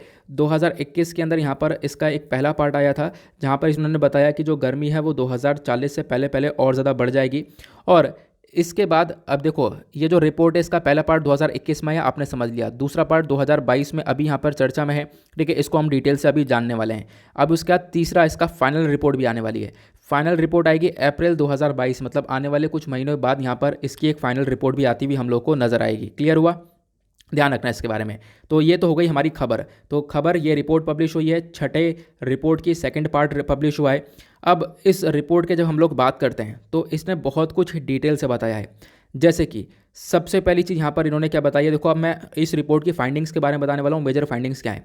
सबसे पहली चीज़ इन्होंने यहाँ पर बताई है, ह्यूमन बींग्स और जो नेचुरल सिस्टम है हमारे अंदर बिल्कुल क्षमता है, हम लोग क्लाइमेट चेंज से अच्छे से लड़ सकते हैं। ठीक है, अब क्या है ना कि अगर हम लोग क्लाइमेट चेंज को कंट्रोल नहीं कर पाते हैं तो ग्लोबल वार्मिंग मतलब दुनिया भर के अंदर जो ये टेम्परेचर है वो काफ़ी इंक्रीज़ होगा, और फिर अभी कंट्रोल नहीं किया तो आने वाले टाइम पर इसको कंट्रोल करना और ज़्यादा मुश्किल हो जाएगा। पहला पॉइंट। दूसरा पॉइंट यहाँ पर क्या बोलता है, अभी जो पॉपुलेशन वो लगातार इंक्रीज़ हो रही है, 3.45 बिलियन पीपल आप देख पाओगे, इससे भी ऊपर की पॉपुलेशन पहुँच चुकी है। लगभग आप कह सकते हो कि जो दुनिया भर की पॉपुलेशन है यहाँ पर ये लगातार जैसे जैसे इंक्रीज़ होगी उसी प्रकार से पोल्यूशन इंक्रीज़ होता रहेगा, और इसी की वजह से यहाँ पर आप कह सकते हो कि जो सिचुएशन है वो और ज़्यादा बदतर होती हुई चली जाएगी। ठीक है, और यहाँ पर क्लाइमेट चेंज हमारे लिए और ज़्यादा खतरनाक होता हुआ देखने को मिलेगा। उसके बाद तीसरा आपको देखने को मिलेगा कि यहाँ पर बहुत सारी चीज़ें अच्छे से लागू नहीं हो पा रही, हम लोग क्लाइमेट चेंज को कंट्रोल नहीं कर पा रहे हैं। क्यों? देखो अलग अलग रूल्स रेगुलेशन बॉडीज़ आपको देखने को मिलेंगी, लेकिन फंड की बहुत ज़्यादा कमी है। लैक ऑफ फंड की वजह से यहाँ पर हम लोग सही से काम नहीं कर पाते, लैक ऑफ फंड की वजह से सही से पॉलिसीज इंप्लीमेंट नहीं हो पाती और क्लाइमेट चेंज को रोक भी नहीं पा रहे हैं। उसके बाद नेक्स्ट आपको यहाँ पर यह देखने को मिलेगा, हम लोग को ज़रूरत है इफेक्टिव पॉलिसीज़ की। ठीक है, जिससे कि हम लोग क्या कर सकें, ये जो लोगों के ऊपर खतरा है क्लाइमेट चेंज का, नेचर के ऊपर खतरा है, इसको हम लोग कम कर सकें। तो इफेक्टिव पॉलिसीज़ की आवश्यकता है, ऐसा इस रिपोर्ट ने बताया। उसके बाद इस रिपोर्ट ने बताया कि भाई देखो क्लाइमेट चेंज की वजह से कहीं ना कहीं बहुत सारी बीमारियां भी देखने को मिलती हैं। बहुत सारी बीमारियां जैसे मलेरिया, डेंगू, ये सारी बीमारियां बहुत ज़्यादा रिलेटेड है क्लाइमेट चेंज से। और अगर इस क्लाइमेट चेंज को कंट्रोल नहीं करोगे तो अगेन आने वाले टाइम पर ये बीमारियां भी बहुत ज़्यादा खतरा पैदा करने वाली हैं, खासकर एशिया वाले रीजन में अलग अलग कंट्रीज़ के लिए। फिर उसके बाद और क्या बताया, देखो यहाँ पर यह भी बोला जाता है कि बहुत सारी जो डेथ हैं, जैसे कि रेस्पिरेटरी सिस्टम जो हमारा फेल हो जाता है उसकी वजह से बहुत सारे लोगों की डेथ हो जाती है, डायबिटीज़ की वजह से, इन्फेक्शियस डिजीज़ की वजह से बहुत सारे लोगों की डेथ हो जाती है, या बहुत सारे जो बच्चे जब पैदा होते हैं तो स्टार्टिंग में उनकी डेथ हो जाती है। तो ये डेथ भी कहीं ना कहीं बढ़ते हुए टेम्परेचर से लिंक होते हुए नजर आती है। तो यहाँ पर बताया गया अभी हम लोगों ने इस टेम्परेचर को कंट्रोल नहीं किया तो टेम्परेचर और बढ़ेगा और आने वाले टाइम पर ऐसी डेथ और ज़्यादा बढ़ जाएंगी, ऐसा यहाँ पर बताया गया। क्लियर हुआ? उसके बाद बताया गया कि देखो ये जो टेम्परेचर वगैरह बढ़ रहा है, जो क्लाइमेट चेंज है, क्लाइमेट चेंज की वजह से बहुत सारे एक्सट्रीम वेदर इवेंट्स देखने को मिलते हैं। कहीं पर बहुत ज़्यादा लू चल रही है, बहुत गर्म हवा चल रही है, कहीं पर बाढ़ आ चुकी है, कहीं पर सूखा पड़ चुका है, कहीं पर एयर पोल्यूशन बहुत ज़्यादा है। तो इसकी वजह से डेफिनेटली बहुत सारी प्रॉब्लम्स आएंगी। जैसे कि यहाँ पर अगर ये सब कुछ होगा दुनिया भर में तो इससे अंडर न्यूट्रिशन बढ़ जाएगा, मतलब खेती, कहीं पर सूखा पड़ गया तो खेती सही से हुई नहीं, या कहीं पर बारिश ज़्यादा हो गई तो वहाँ पर भी खेती नहीं हो पाई, तो सही से फसल उग नहीं पाई, न्यूट्रिशन लोगों को मिल नहीं पाया, बीमारियां अलग फैल रही हैं, मेंटल डिसऑर्डर यहाँ पर लोगों को अलग हो चुका है। तो ये कहीं ना कहीं एक कंट्रीब्यूशन देखने को मिलता है इस बढ़ते हुए टेम्परेचर का। तो ये रिपोर्ट बताती है कि भाई इतने नुकसान होने वाले हैं अगर आपने अभी से आज से अगर इसको कंट्रोल करने के लिए कदम नहीं उठाया तो। दुनिया भर का जो सी लेवल है, समुद्र लेवल, देखो इस टॉपिक पर आ गए हम लोग, जो अभी हम बात कर रहे थे, दुनिया लेवल का जो समुद्र लेवल है वो यहाँ पर इंक्रीज़ हो जाएगा। बताया कि आने वाले टाइम पर लगभग 44 से 76% इंक्रीज़ होता हुआ नजर आएगा। और इससे अब आप खुद इमेजिन करो, जब दुनिया भर का समुद्र का स्तर काफ़ी तेज़ी से बढ़ेगा। कैसे बढ़ेगा? क्योंकि टेम्परेचर बढ़ा हुआ है, ग्लेशियर्स पिघल रहे हैं, बर्फ़ पिघल रही है, तो समुद्र का लेवल बढ़ेगा। अब समुद्र का लेवल बढ़ेगा तो इससे बहुत सारी आइलैंड कंट्रीज़ हैं वो क्या होगा, तो डूबी जाएंगी, जो पानी को बीचों बीच हैं। ठीक है, या फिर बहुत सारे जो देश हैं उनके जो कोस्टल एरियाज़ हैं, नदी के किनारे वाले, समुद्र किनारे वाले एरियाज़ हैं, वो सब डूबी जाएंगे, है ना। तो ये यहाँ पर देखने को मिलेगा। उसके साथ साथ अब यहाँ पर इस रिपोर्ट ने ये सारी बातें बताने के बाद इंडिया को लेकर भी काफ़ी कुछ पब्लिश किया है, मतलब इंडिया के लेकर एक स्पेसिफिक स्टडी को पब्लिश किया कि इंडिया को लेकर किस किस चीज़ के ऊपर ध्यान देना है। इस रिपोर्ट ने बताया कि देखो इंडिया एक वल्नरेबल हॉटस्पॉट देखने को मिलेगा। इंडिया को लेकर भी काफ़ी टेंशन लेने की ज़रूरत है, क्योंकि हमारे पास भी बहुत सारे रीजन्स हैं, बहुत सारे शहर हैं जो कि क्लाइमेट डिज़ास्टर को लेकर एक बहुत ज़्यादा रिस्क फेस कर रहे हैं और आने वाले टाइम पर और भी फेस करेंगे। ठीक है, अभी भी बहुत सारे एरिया में बाढ़ या फिर सी लेवल राइज की वजह से वहाँ पर सिचुएशन ख़राब या फिर कहीं पर बहुत ज़्यादा गर्मी ऐसा देखने को मिलता है, बट आने वाले टाइम पर ये और बढ़ सकता है, ऐसा यहाँ पर इस रिपोर्ट ने बताया। उसके साथ इस रिपोर्ट ने बताया मुंबई के बारे में कि मुंबई यहाँ पर सबसे ज़्यादा रिस्क पर है, अगर सी लेवल बढ़ेगा तो पूरा मुंबई डूबता हुआ नजर आएगा। उसके बाद अहमदाबाद के बारे में बताया गया, अहमदाबाद के अंदर जो गर्मी है वो यहाँ पर और ज़्यादा उच्च लेवल पर चली जा सकती है। बहुत सारे और शहर देखने को मिलेंगे जैसे चेन्नई, भुवनेश्वर, पटना, लखनऊ यहाँ पर देखने को मिलेंगे, जहाँ पर गर्मी और ज़्यादा बढ़ेगी, नमी यहाँ पर और गर्मी दोनों देखने को मिलेगा, ये यहाँ पर बताया गया। प्लस इंडिया के अंदर एक सबसे बड़ी प्रॉब्लम आपको अर्बनाइजेशन वाली भी देखने को मिलेगी। जो अर्बन इंडिया है, खासकर शहर वाले जो हिस्से हैं वहाँ पर और ज़्यादा बुरा हाल होने वाला है, ऐसा बताया गया। 2050 तक जो भारत में शहर वाले एरिया हैं वहाँ की जनसंख्या 877 मिलियन हो जाएगी, जबकि 2020 में ये 480 मिलियन थी। तो यहाँ पर बताया गया कि 2020 से जब हम 2050 को कंपेयर करेंगे आने वाले टाइम पर, तो यहाँ पे जो शहर वाले एरिया हैं वहाँ पर पॉपुलेशन दुगनी होने वाली है, ये डेटा यहाँ पर दिया गया। साथ ही साथ और क्या बताया, जो अर्बनाइजेशन है कंट्री के अंदर, शहरीकरण, लोग शहरी की तरफ भाग रहे हैं, वो बहुत ज़्यादा बढ़ चुका है, 35% का देखने को मिलेगा और आने वाले 15 साल में ये 40% का हो जाएगा। तो ज़्यादा से ज़्यादा लोग शहर में आ जाएंगे, इससे भी पोल्यूशन वगैरह बहुत ज़्यादा देखने को मिलेगा। पोल्यूशन होगा तो गर्मी बढ़ेगी। और आज के टाइम पर, करंट टाइम पर अगर हम लोग देखें तो इंडिया के अंदर जो वेट बल्ब टेम्परेचर है वो लगभग 31 डिग्री को भी क्रॉस कर जाता है। तो आप खुद समझ सकते हो वेट बल्ब टेम्परेचर इतना इंक्रीज हो रहा है ना। पहली चीज़ दिमाग में ये आएगी, आखिरकार ये वेट बल्ब टेम्परेचर होता है क्या, तो मैं आपको बताता हूँ। देखो वेट बल्ब टेम्परेचर के अंदर यहाँ पर क्या होता है, गर्मी बहुत ज़्यादा होती है, गर्मी के साथ साथ नमी भी देखने को मिलती है। और वेट बल्ब टेम्परेचर अगर 31 डिग्री सेल्सियस है तो बोला जाता है वो बहुत ज़्यादा खतरनाक है ह्यूमंस के लिए, बहुत ज़्यादा डेंजरस है। यहाँ पर बताया जाता है कि अगर 35 डिग्री तक ये पहुँच जाता है ना तो ये बेसिकली अनसर्वाइवेबल है, मतलब कि इस टेम्परेचर में इंसान रह ही नहीं सकता, चाहे वो कितना भी फिट हो, कितना भी हेल्दी एडल्ट हो, वो 6 घंटे भी नहीं बिता सकता अगर वो 35 डिग्री का वेट बल्ब टेम्परेचर के अंदर रुक जाए तो। ठीक है, तो ये बताया गया कि तो अगेन यहाँ पर वेट बल्ब टेम्परेचर का कंसर्न बढ़ चुका है। तो अभी यहाँ पर क्या है, इन चीज़ों को कंट्रोल करने की आवश्यकता है, ऐसा यहाँ पर आपको इस आर्टिकल में देखने को मिलेगा। तो इस रिपोर्ट ने जो भी बातें बताई हैं वो सब मैंने आपको पॉइंट वाइज काफ़ी अच्छे से मेंशन कर दी हैं, तो आप लोग उनको नोट डाउन कर सकते हो। बाकी मैंने आपको बता दिया थ्रेट क्या क्या देखने को मिलेंगे, फ्लड सिचुएशन क्या देखने को मिलेगा, जो फूड प्रोडक्शन है वो होगा नहीं होगा। ठीक है, ये सारी बातें आपको देखने को मिल जाएंगी जो भी आपको बता दी गई हैं। क्लियर हुआ, तो इसको ध्यान रखना। एनवायरमेंट से आप इस आर्टिकल को रिलेट कर सकते हो। उसके बाद आते हैं नेक्स्ट आर्टिकल की तरफ। अगला आर्टिकल इंपॉर्टेंट होने वाला है। यहाँ पे बात की गई है कि जो रशिया लगातार यूक्रेन को इन्वेड कर रहा है, यूक्रेन के ऊपर अटैक कर रहा है, तो इसकी वजह से जो ग्लोबल चिप शॉर्टेज की सिचुएशन है वो और ज़्यादा बदतर हो सकती है, क्योंकि आपको पता होगा दुनिया भर के अंदर जो सेमीकंडक्टर चिप्स हैं उनका शॉर्टेज हो चुका है। नाउ क्वेश्चन ये है कि सेमीकंडक्टर चिप्स होते क्या हैं, तो इन चिप के बारे में आपको बताता हूँ, फिर उसके बाद हम लोग कहानी को आगे बढ़ाएंगे, क्योंकि बेसिक क्लियर नहीं होगा तब तक कुछ क्लियर नहीं हो पाएगा। एक सेकंड में आपको लेकर चलता हूँ पॉइंट के ऊपर। यहाँ पर आप लोग देख पाओगे ये पिक्चर, इस पिक्चर में आपको देखने को मिलेगा ये सिलिकॉन है। सिलिकॉन से ही सेमीकंडक्टर चिप को हम लोग बनाते हैं या सेमीकंडक्टर डिवाइसेस को बनाते हैं। ठीक है, अब यहाँ पर आप देख पाओगे ये ऐसे डिवाइसेस नज़र आते हैं सेमीकंडक्टर को लेकर। अब ये सिलिकॉन को हम लोग रिफाइन करते हैं, ये रॉ मटेरियल है अभी, इसको रिफाइन करने के बाद हम लोग क्या करते हैं, इस प्रकार से सेमीकंडक्टर्स को बनाते हैं। सेमीकंडक्टर होता क्या है, देखो ये चिप हर जगह पर यूज़ किए जाते हैं, हर जगह पर। चाहे आपको कोई कार है, कार के अंदर इस चिप का इस्तेमाल होता है, या फिर आप कह सकते हो कि आपका मोबाइल हो गया, लैपटॉप हो गया, कुछ भी चीज़ हो गई, बल्ब हो गया इवन, तो इन सभी चीज़ों के अंदर आपको सेमीकंडक्टर चिप देखने को मिलेगी। तो सेमीकंडक्टर चिप का यूज़ बहुत ज़्यादा दुनिया भर में, ध्यान रखना इसके बारे में। अब मैं आपको बताता हूँ आखिरकार ये सेमीकंडक्टर होता क्या है। देखो सेमीकंडक्टर को समझने के लिए आपको 3 मटेरियल्स के बारे में पढ़ना होगा। एक होता है कंडक्टर, दूसरा होता है इंसुलेटर और तीसरा सेमीकंडक्टर खुद होता है। तो सेमीकंडक्टर से पहले मैं आपको कंडक्टर इंसुलेटर समझ जाऊंगा, उसके बाद आप खुद कहोगे हाँ मुझे सेमीकंडक्टर समझ में आ गया। देखो पहली चीज़ कंडक्टर क्या होता है। कंडक्टर है मतलब एक वायर, आपको देखो मतलब एग्जाम्पल लेते हैं, एक कॉपर वायर का एग्जाम्पल लेते हैं। एक कॉपर वायर है ये। अब कॉपर वायर में यहाँ से आप करंट पास करोगे तो इलेक्ट्रॉन बिल्कुल पास होंगे, करंट यहाँ तक पहुँचेगा, बिल्कुल पहुँचेगा और बहुत ज़्यादा अच्छी तरीके से पहुँचेगा। तो ऐसे मटेरियल जिनके अंदर इलेक्ट्रिसिटी की कंडक्टिविटी बहुत ज़्यादा अच्छी होती है, इलेक्ट्रॉन्स बहुत ईजिली फ्लो होते हैं, करंट बहुत आसानी से फ्लो होता है, उसको हम लोग बोलते हैं कंडक्टर। ठीक है, जिसके अंदर इलेक्ट्रिसिटी अच्छे से फ्लो होती है उसको हम लोग बोलते हैं कंडक्टर। तो क्लियर हो गया, जैसे एल्यूमिनियम हो गया, हमारा कॉपर हो गया, तो इनके अंदर इलेक्ट्रिसिटी काफ़ी अच्छी तरीके से फ्लो हो जाती है, करंट फ्लो होता है, तो ये कंडक्टर कहलाते हैं। उसके बाद आता है इंसुलेटर। इंसुलेटर क्या होता है? इंसुलेटर ऐसा होता है जिसके अंदर करंट बिल्कुल पास ही नहीं हो सकता।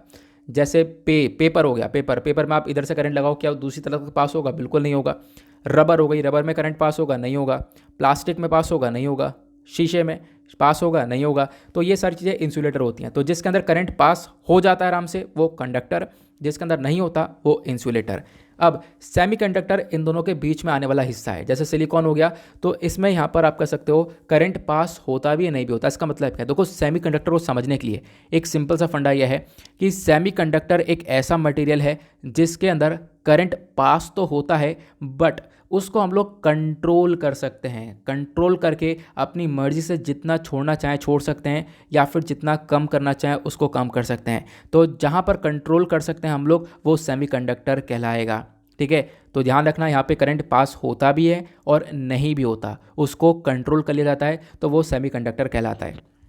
आई होप आपको काफ़ी अच्छे से सेमीकंडक्टर समझ में आ चुका है। दुनिया जिंदगी भर यहाँ पर इसको याद रखने वाले हो और दुनिया भर को समझा भी दोगे कि सेमीकंडक्टर होता क्या है। अब क्वेश्चन ये होगा कि सेमीकंडक्टर लाने की आवश्यकता क्यों हो गई? देखो, सेमीकंडक्टर से पहले ना हम लोग वैक्यूम ट्यूब का इस्तेमाल करते थे। ठीक है, अब मैं थोड़ा सा आइडिया आपको दे ही देता हूँ जब आ चुका हूँ इस टॉपिक पे। तो आपने देखा होगा पहले अपने टीवी बहुत बड़े बड़े साइज़ के हुआ करते, डब्बे वाले, है ना। तो उसके अंदर वैक्यूम ट्यूब का इस्तेमाल हुआ करता था। अब उससे ना, अब जब आपने टीवी काफ़ी घंटे चला लिया होगा तो बहुत ज़्यादा गर्मी निकलती थी पीछे से, बहुत ज़्यादा हीट निकलती थी, है ना। तो ये प्रॉब्लम्स यहाँ पर देखने को मिलती थी, और वो वैक्यूम ट्यूब जल्द भी जाता था, तो ज़्यादा वो चलता नहीं था। तो आज के टाइम पर आप लोग देख पाओगे तो वैक्यूम ट्यूब को हटाकर यहाँ पर सेमीकंडक्टर लाया गया, एलईडी चल रही हैं। ठीक है, पहले आपने देखा होगा बल्ब जो आते थे, है ना, उसके अंदर वैक्यूम ट्यूब का इस्तेमाल होता था, वो भी यहाँ पर फूक जाते थे जल्दी जल्दी। बट अभी एलईडीज़ आ चुकी हैं, एलईडीज़ की रोशनी भी आपको काफ़ी ज़्यादा देखने को मिलेगी, क्योंकि इनके अंदर सेमीकंडक्टर का इस्तेमाल किया जा रहा है। ध्यान रखना इसके बारे में। ठीक है, तो सेमीकंडक्टर ने रिप्लेस कर दिया वैक्यूम ट्यूब को। क्लियर हुआ? अब बात करते हैं सेमीकंडक्टर बनता कैसे। सिलिकॉन से बनता है। ठीक है, ऐसे और भी बहुत सारे मटेरियल्स होते हैं, बट जो मेजर है वो सिलिकॉन है। सिलिकॉन क्या होता है मैंने अभी आपको पिक्चर में दिखाया थोड़ी देर पहले। उसके बाद एक क्वेश्चन ये भी आता है कि दुनिया भर में सबसे ज़्यादा सेमीकंडक्टर का मैन्युफैक्चरर कौन है, सबसे बड़ा मैन्युफैक्चरर कौन है? देखो, सबसे बड़ा मैन्युफैक्चरर अगर हम साल 2020 के अकॉर्डिंग बात करें तो यहाँ पर ताइवान देखने को मिलेगा। ताइवान के अंदर कंपनी है TSMC करके, UMC करके, इन्होंने सबसे ज़्यादा सेमीकंडक्टर को बनाया था। लेकिन साल 2020 में लॉकडाउन के टाइम पर सेमीकंडक्टर के अंदर एक अकाल पड़ गया। मतलब क्या हुआ कि इसका शॉर्टेज बहुत ज़्यादा हो गया। हम लोग यहाँ पर डिमांड कर रहे थे कि हमारे पास ये सेमीकंडक्टर आ जाएगा, बट ऐसा हो नहीं पाया क्योंकि इसकी मैन्युफैक्चरिंग वगैरह हो नहीं रही थी, व्यापार वगैरह हो नहीं रहा था। तो इसकी वजह से कंट्रीज़ को, मतलब इवन अमेरिका भी काफ़ी कंट्रीज़ के ऊपर डिपेंडेंट है इन चीज़ों को लेकर। तो इससे क्या हुआ, कंट्रीज़ को समझ में आ गया, बड़ी बड़ी कंट्रीज़ को, कि यार सेमीकंडक्टर को बनाना बहुत ज़्यादा ज़रूरी है। तो इसकी वजह से इंडिया ने तो recently production linked incentive scheme, design linked incentive scheme जारी कर दी है इस सेमीकंडक्टर को लेकर, ये आपको पता होना चाहिए। लेकिन अभी हम लोग देखें इसको लेकर और क्या बताया गया। जब आप 2020 का डेटा देखते हो तो ताइवान तो टॉप पर निकला, उसके बाद साउथ कोरिया है, देन उसका चाइना आपको देखने को मिलेगा, जो कि यहाँ पर सेमीकंडक्टर का प्रोडक्शन कर चुके हैं। क्लियर हुआ? तो ये तो आपको सेमीकंडक्टर के बारे में पता चल चुका है। अब आर्टिकल में क्या बताया गया कि देखो 2020 में, 2021 में लॉकडाउन में पहले से ही सेमीकंडक्टर का शॉर्टेज चल रहा था, बट अभी क्या हुआ, रशिया यूक्रेन के बीच का वॉर हो गया, इसकी वजह से सेमीकंडक्टर का शॉर्टेज और ज़्यादा बढ़ चुका है। अगर मैं आपको टू द पॉइंट बात पर लेकर चलूँ तो इसमें होगा क्या है कि मतलब सेमीकंडक्टर का रशिया यूक्रेन से क्या लेने देना है। तो यहाँ पर इसको समझो, यूक्रेन क्या करता है, यूक्रेन यहाँ पर सप्लाई करता है कुछ रेयर गैसेस को। जो गैसेस होती हैं वो मतलब कुछ ऐसी गैसेस हैं जो कि बहुत कम मिलती हैं, यूक्रेन के अंदर पाई जाती हैं वो। तो यूक्रेन क्या करता है, सप्लाई करता है इन गैसेस को, और उन गैसेस की मदद से इस सेमीकंडक्टर फैब लेज़र को बनाया जाता है। ठीक है, तो यूक्रेन अब वो गैस दे नहीं पाएगा क्योंकि यूक्रेन के अंदर लड़ाई चल रही है। उसके बाद रशिया हुआ दूसरा, रशिया क्या एक्सपोर्ट करता है, रशिया पैलेडियम को एक्सपोर्ट करता है। देखो, एक तो सिलिकॉन होता है जिससे सेमीकंडक्टर बनता है, दूसरा पैलेडियम होता है, पैलेडियम से भी सेमीकंडक्टर बनता है। तो अब क्या हुआ, दोनों के बीच का डिस्प्यूट है, वॉर चल रहा है, व्यापार हो नहीं रहा, तो क्या होगा, इन दोनों कंट्रीज़ की तरफ से कोई भी ये सामान आएगा नहीं। जिससे क्या होगा, यहाँ पर सेमीकंडक्टर का शॉर्टेज हो जाएगा क्योंकि सेमीकंडक्टर बनेगा नहीं। ठीक है, दोनों कंट्रीज़ का जो कंट्रीब्यूशन है ना वो बहुत ज़्यादा है। ठीक है, दोनों कंट्रीज़ मिलकर बहुत सारे सेमीकंडक्टर चिप्स को बनाने में बहुत ज़्यादा मददगार हैं। ठीक है, बट अभी जो ये पूरा का पूरा सैंक्शन लगा दिया है, रशिया के ऊपर सैंक्शन लग चुके हैं। आपको पता होगा रशिया के ऊपर कितने सारे सैंक्शन लगे हैं, लोग व्यापार नहीं कर पाएंगे सही से। तो इसकी वजह से आने वाले टाइम पर सेमीकंडक्टर को लेकर और भी बहुत ज़्यादा शॉर्टेज नज़र आने वाला है। इसी वजह से तो हमारी सरकार पूरी तरह से फोकस कर रही है। भारत सरकार ने तो फोकस कर लिया है कि हम लोग इस सेमीकंडक्टर को लेकर अलग अलग पॉलिसीज़ के ऊपर काम करें, और हम लोगों ने सेमीकंडक्टर से लड़ने के लिए अपना PLI स्कीम और DLI स्कीम दोनों यहाँ पर जारी कर दिए हैं।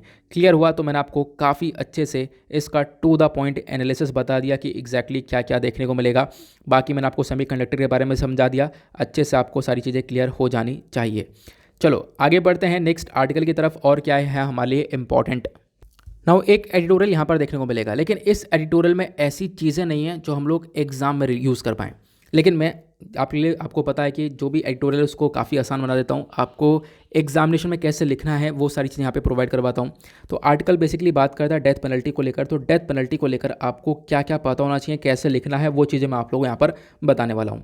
ठीक है, तो पहली बात यहाँ पर क्यों चर्चा में, क्योंकि आपको पता होगा अभी जो 2008 में गुजरात में बॉम्ब ब्लास्ट हुआ था।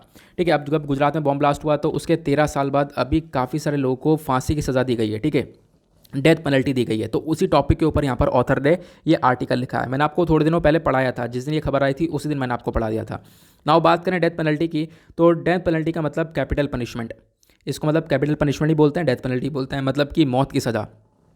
किसी ने कोई क्राइम किया है, मर्डर किया है, रेप किया है, कोई ऐसा यहाँ पर एक घिनौना क्राइम किया है, तो यहाँ पर उसको ये डेथ पेनल्टी मिलती है। आपको ध्यान रखना है। ठीक है, क्रिमिनल ऑफेंस किया है, क्राइम किया है, तो उसको यहाँ पर ये डेथ पेनल्टी मिलती है। जो ये डेथ पेनल्टी है, यहाँ पर बोला गया एक सूटेबल ऑप्शन लगता है कि भाई यहाँ पर पनिशमेंट देना चाहिए। जो एक 72 क्राइम कोई करता है, बहुत घिनौना क्राइम करता है, बहुत खतरनाक क्राइम करता है, तो उसको ये डेथ पेनल्टी मिलनी चाहिए। ये यहाँ पर इंडियन लॉ बिलीव करता है। उसके बाद बहुत सारे जो क्रिमिनोलॉजिस्ट हैं और भी बहुत सारे जो सोशलिस्ट हैं, वो ये चाहते हैं कि भाई इस डेथ पेनल्टी को त्याग दिया जाए, डेथ पेनल्टी को ना फॉलो किया जाए, किसी को भी मौत की सज़ा नहीं मिलनी चाहिए। ऐसा बहुत सारे लोग ट्राई करते हैं इसको लाने का, बट अभी यहाँ पर डेथ पेनल्टी दी जाती है इंडिया के अंदर। आपको ध्यान रखना है। नाउ क्वेश्चन ये है कि आपको ये पता होना चाहिए डेथ पेनल्टी को लेकर फेवर में क्या क्या बोला जाता है और इसके यहाँ पर अगेंस्ट में क्या क्या बोला जाता है। ये आपको पता है तो डेफिनेटली आपको ये आर्टिकल बहुत बार मेंस वगैरह हर जगह पर बहुत ज़्यादा हेल्प करेगा। तो हम लोग जब बात करते हैं फेवर में, तो यहाँ पर इसका सबसे बड़ा प्रिंसिपल बोला गया रिट्रीब्यूशन। इसका मतलब क्या है, यहाँ पर देखो फेवर यहाँ पर ये देखने को मिलेगा कि जैसे रियल जस्टिस होता है ना, वो रियल जस्टिस यहाँ पर मिलता है। मतलब एक बोलते हैं कि जैसे कि मान लो यहाँ पर किसी ने क्राइम किया, उसको यहाँ पर फिर भी मतलब कि कैद में छोड़ दिया, कि उम्र कैद दे दी, तो उम्र कैद देने के बाद भी जो विक्टिम है जिसके साथ क्राइम किया गया है या विक्टिम की फैमिली है, वो यहाँ पर सोचते हैं कि यार हमें प्रॉपर जस्टिस नहीं मिला, वो इंसान तो जिंदा है अभी भी, तो एक रियल जस्टिस वाली यहाँ पर फीलिंग नहीं आती है। तो यहाँ पर फेवर में क्या बोला गया कि देखो जो भी एक तरीके से फैमिलीज़ हैं, जो भी विक्टिम्स हैं, उनको भी यहाँ पर पता चलना चाहिए, उनको भी यहाँ पर जस्टिस मिलना चाहिए। और इसकी वजह से जो भी गलत काम किया है जिस व्यक्ति ने, जो भी एक क्राइम किया है, उसके रिगार्डिंग उसको यहाँ पर एक डेथ पेनल्टी मिलनी चाहिए। फिर उसके बाद क्या होता है, जो ये कैपिटल पनिशमेंट है, इसको हम लोग जानते हैं, यहाँ पर बोलते हैं कि भाई देखो किसने मर्डर वगैरह किया है, कोई मर्डरर है, ठीक है, उसको यहाँ पर डेथ पेनल्टी दी जाती है। और इससे देखो वही वाला पॉइंट वापस आ गया कि कोई विक्टिम की फैमिली है, तो विक्टिम की फैमिली को सेटिस्फेक्शन नहीं मिलेगा यार, कि या मतलब कि उसको ऐसा लगेगा कि यहाँ मुझे जस्टिस नहीं मिला, कि उसको यहाँ पर डेथ पेनल्टी नहीं मिल पाई है। तो किसने रेप किया है, मर्डर किया है, तो डेफिनेटली उसको डेथ पेनल्टी मिलनी चाहिए। तो कुछ लोगों का ये कहना है कि हाँ बिल्कुल ये फेवर होना चाहिए। ठीक है, तो डेथ पेनल्टी होनी चाहिए, ऐसा यहाँ पर देखने को मिलेगा। क्या क्या फेवर है वो मैंने आपको बताया। प्लस अब डेथ पेनल्टी के अगेंस्ट में क्या क्या आर्गूमेंट्स देखने को मिलेंगे कि क्यों नहीं होनी चाहिए। तो देखो यहाँ पर पहला आर्गूमेंट क्या बोला गया, पहला आर्गूमेंट यहाँ पर ये बोलता है कि डेटरेंस इनएफेक्टिव। इसका मतलब क्या है, देखो डेथ पेनल्टी क्या नई चीज़ है, बिल्कुल भी नहीं, बहुत पहले आ चुकी है ना। डेथ पेनल्टी यहाँ पर अगर हम लोग बात करें, रेप केस के अंदर डेथ पेनल्टी दी जा रही थी 2013 से यहाँ पर दी जा रही है, लेकिन तब भी रेप्स हो रहे हैं। बताओ रेप को हम लोग रेप पाए, अभी तक यहाँ पर कंट्री के अंदर बहुत सारे रेप देखने को मिलते हैं। ठीक है, अलग अलग जगह पर आपको देखने को मिलेंगे, ब्रूटैलिटी ऑफ रेप्स आपको देखने को मिलते हैं। और ऐसा नहीं है कि कम हो रहा हो, लगातार ये इंक्रीज होते हुए चले जा रहे हैं। तो क्या डेथ पेनल्टी का कोई इफेक्टिव सोल्यूशन निकला क्राइम के प्रति, ऐसा यहाँ पर बोला गया। तो यहाँ पर बोला कि डेथ पेनल्टी को हटाकर उस इंसान को क्या करना चाहिए, उस इंसान को यहाँ पर ज़िंदगी भर कैद में रखकर तड़पना देना चाहिए। तो यहाँ पर ये कुछ चीज़ें अगेंस्ट बताई गई हैं, ठीक है। तो आई होप आप लोग को यहाँ पर समझ में आ रहा है कि डेथ पेनल्टी को लेकर क्या बताया गया। उसके साथ साथ क्या बताया गया कि मतलब अगेंस्ट में क्या क्या बोला जा रहा है, आर्ग्यूमेंट अगेंस्ट। तो पहली चीज़ ये है कि भाई क्राइम रुका नहीं है डेथ पेनल्टी देने के बाद भी।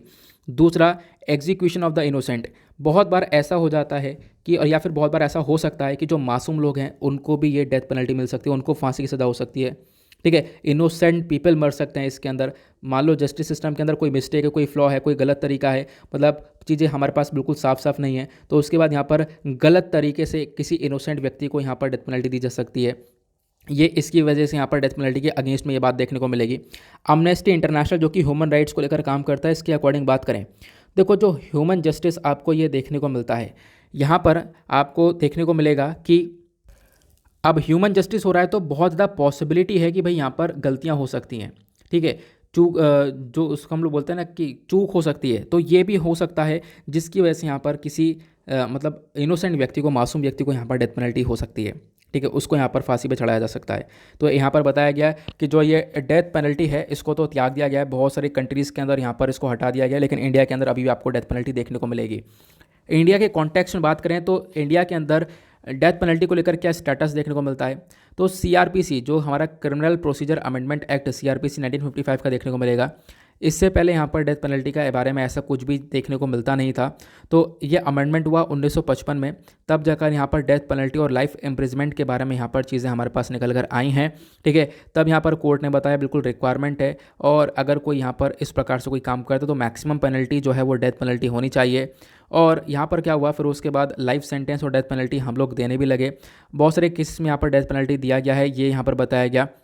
अगर हम लोग बात करें तो क्या हुआ, डेथ पेनल्टी को प्रपोज करने के लिए, मतलब इसका प्रपोजल लेकर आया गया कि मतलब पहले तो बहुत सारे क्वेश्चन उठाए गए, भाई डेथ पेनल्टी हटा देनी चाहिए, स्क्रैप कर देनी चाहिए भारत से, ठीक है। तो बहुत सारे प्रपोजल आए कि डेथ पेनल्टी को हटा दो, बट क्या हुआ, इन प्रपोजल को मतलब रिजेक्ट कर दिया जो हमारी कमीशन है, लॉ कमीशन, इसके 35वें रिपोर्ट ने यहाँ पर इसको रिजेक्ट कर दिया कि नहीं, डेथ पेनल्टी होनी चाहिए, जो है वो बिल्कुल सही है, ऐसा यहाँ पर आपको देखने को मिलेगा, ठीक है। तो ये कुछ चीज़ें हैं। बाय द वे मैं आपसे एक क्वेश्चन पूछना चाहूँगा कि आप लोग यहाँ पर किसके फेवर में रहोगे, कि डेथ पेनल्टी यहाँ पर हो या ना हो, तो नीचे कमेंट सेक्शन में आप लोग यहाँ पर डेफिनेटली इसके बारे में इसका करेक्ट आंसर दे सकते हो। क्लियर हुआ? तो आई होप आपको यहाँ पर काफ़ी सारी चीज़ें समझ में आ चुकी हैं। मैंने आपको काफ़ी सारी चीज़ें अलग से इन्फॉर्म करी हैं, ठीक है। हालांकि आर्टिकल हमारे काम का नहीं था, उसके बाद भी यहाँ पर कुछ ऐसी चीज़ें थी जो कि आपको जाननी चाहिए थी, जो कि आपको पता चल चुकी है, और आप लोग उसका एक अच्छा यूज़ भी कर सकते हो। क्लियर हुआ? बाकी आप लोग यहाँ पर आर्टिकल्स को गो थ्रू तो कर सकते हो, लेकिन आर्टिकल्स यार हमारे काम के नहीं है, आप लोग यहाँ पर खुद भी देख पा रहे होंगे, ठीक है। तो ये यहाँ पर है, मतलब क्या हो रहा है, 2 दिन से कोई भी आर्टिकल ऐसा ज़बरदस्त नहीं आ रहा है, तो आप लोग इनको स्किप कर सकते हो। और ऐसा नहीं है कि यहाँ पर पढ़ना ही पढ़ना है, वो अपना टाइम बचाओ, बाकी सारे आर्टिकल्स जो भी पढ़ लिए आपने वो मतलब मोर देन इनफ हैं, काफ़ी सारी चीज़ों के ऊपर फोकस कर लिया है। बाकी डेली करंट अफेयर का वीडियो आ ही जाता है, जो आर्टिकल्स आपके अलग अलग न्यूज़पेपर के अंदर कवर किए जाते हैं वो आपके डेली करंट अफेयर के अंदर कवर करवा दिए जाते हैं। तो परेशान होने की कोई ज़रूरत नहीं है, आपके सब कुछ टाइम पर चल रहा है, काफ़ी सारे करंट अफेयर कवर हो जाते हैं, मतलब मोस्टली करंट अफेयर आपके कवर हो जाते हैं अगर आप लोग दोनों वीडियोज़ को फॉलो कर रहे हो तो। ओके, नाउ अभी तक आप लोगों ने वीडियो को लाइक नहीं किया तो फटाफट वीडियो को लाइक कर देना। हमने टारगेट रखा है 5K प्लस लाइक्स का, और इस टारगेट को आपको अचीव करवाना है। इसी के साथ हम लोग अपने लेक्चर को समाप्त करेंगे, लेकिन उससे पहले आपका एक क्वेश्चन, जो कि प्रीलिम्स का क्वेश्चन स्टार्टिंग में मैंने आपसे पूछा था, पंचायत राज को सबसे पहली बार इंट्रोड्यूस किया गया भारत के अंदर अक्टूबर 1959 में, और ये इंट्रोडक्शन कहाँ पर किया गया था, तो यहाँ पर करेक्ट आंसर इसका ऑप्शन आपको देखने को मिलेगा राजस्थान के अंदर। तो option A is the correct answer. तो पंचायत राज सिस्टम है, इसको सबसे पहली बार इंट्रोड्यूस किया गया था राजस्थान के नागपुर डिस्ट्रिक्ट में अक्टूबर 2 1959 में। फिर उसके बाद आंध्र प्रदेश में यहाँ पर लेकर आए, बट राजस्थान पहले है, तो यहाँ पर option A is the correct answer, ध्यान रखना इसके बारे में। आओ इसी के साथ करते हैं हम लोग अपने लेक्चर को समाप्त। मिलते हैं आप लोगों से नेक्स्ट वीडियो में। आज के लिए bye bye, have a nice day, thank you and जय हिंद। देखो मैं आप फिर से बता रहा हूँ, इस एडिटोरियल को आप लोग खुद भी एक बार रीड कर सकते हो। यहाँ पे आपको काम का नहीं मिलेगा, कुछ भी नहीं मिलेगा, तो इसको पढ़ने की आवश्यकता है भी नहीं।